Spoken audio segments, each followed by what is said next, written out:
Alright, so now that we've gone in and we've checked out the section overview, let's go to the Home tab and walk around this page. So at any time, if you want to get back to your Home tab, you can click on this little icon of a house and it'll take you here. Alright, so first we've got the Messages tab. This is grayed out because there are no current messages. This will only turn red if there's going to be a connect, upgrade, or maintenance, and we'll try to always give you at least a few weeks notice so that you can plan accordingly. Alright, next up you see that there are no assignments to grade. This only turns red if a manually graded assignment needs you to come in and provide a grade. Okay, so in this course it said that there were 5 manually graded assignments. When those were starting to be turned in, this would turn red and give you a direct link so that you could view the assignments and apply a grade. Alright, so let's go to the upper right hand side. You'll see that this gives my name, which for this instance is just MTC Training. You can click on My Account. This will allow you to go in, change your phone number, change your name, whatever you need to change for your account. Your password you could even change here. You can click on the Help tab to get some help references. And Sign Out will actually sign you out.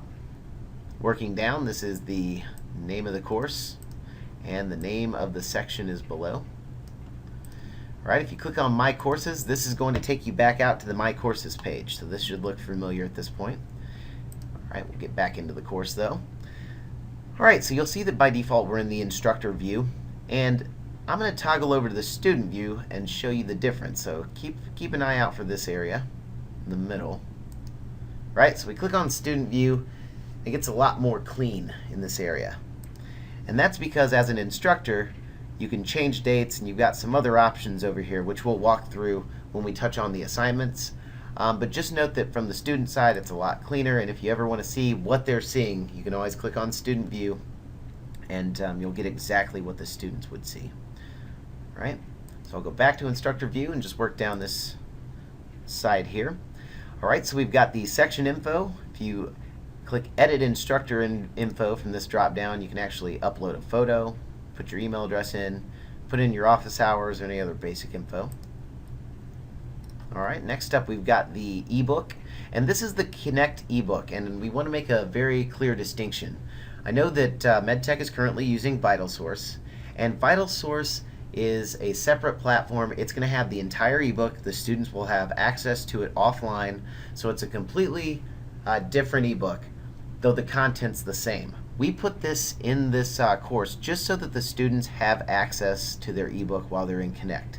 It doesn't need to replace VitalSource. It's just think of it as another way for them to come in and quickly access their ebook material.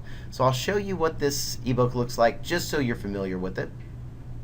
Alright, so we'll click on it and it loads up, and it will take me into the last section of the book that I was in.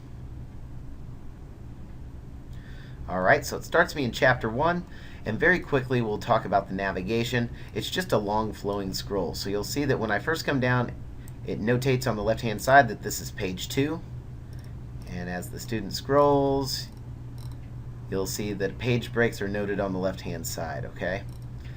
Another thing that we want to point out, let's go back to the top.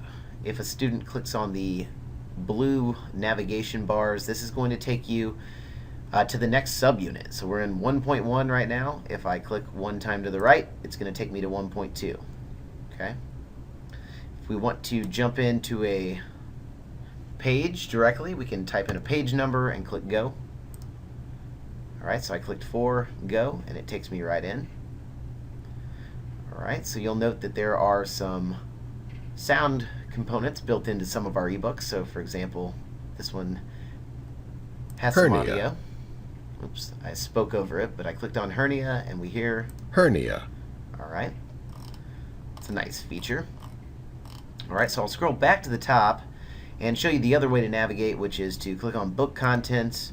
We can actually go table of contents or go straight into a chapter. So I'll just click on chapter 1, and this will take me to the beginning of the chapter. And if I scroll down here, let's say that I think this is really important as an instructor. Well, I've always got the option to highlight by clicking the little highlighter, picking a color, and then clicking Add Highlight. Alright, so now I've created a highlight for my students. I can also do the same with a note. So let's say that this is very important. Alright. Alright, we'll move the note to where I can see it. Remember to study this. Alright. Put it up here and click Save. Alright, and now we've saved this note. While this is a nice feature for you as an instructor and for your students, they actually can do this as well. We needed to build in a function that helps them to be able to see which notes and highlights they've made. So if they click on My Notebook, this breaks it all down chapter by chapter. Alright, and since you're the instructor, you can actually go in, and if you click this little eyeball, your students will now be able to see your notes and highlights. So if there's some areas of the chapter that you know going in are very important for the students to pay attention to, this is a really quick and efficient way for you to go in, create some notes for your students and highlights, and let them know as they go through the Connect course if they have a particular assignment. In the notes you could even say, read your ebook chapter and check out my notes for this. Okay, so another feature that's really nice that's built into this, I'll go back to the reading tab, which is where we were. We've also put the videos in here, and they're broken down chapter by chapter so that the students don't have any guesswork. So for example, for this Osteoporosis Part 2 Body Animate 3D video, the students will know that it's in Chapter 7 because it's clearly stated here. Right, and we also do the same with the high-res images for the students, so if they ever want to see a blown-up version of the image that's in the textbook, they've got full access to do so here.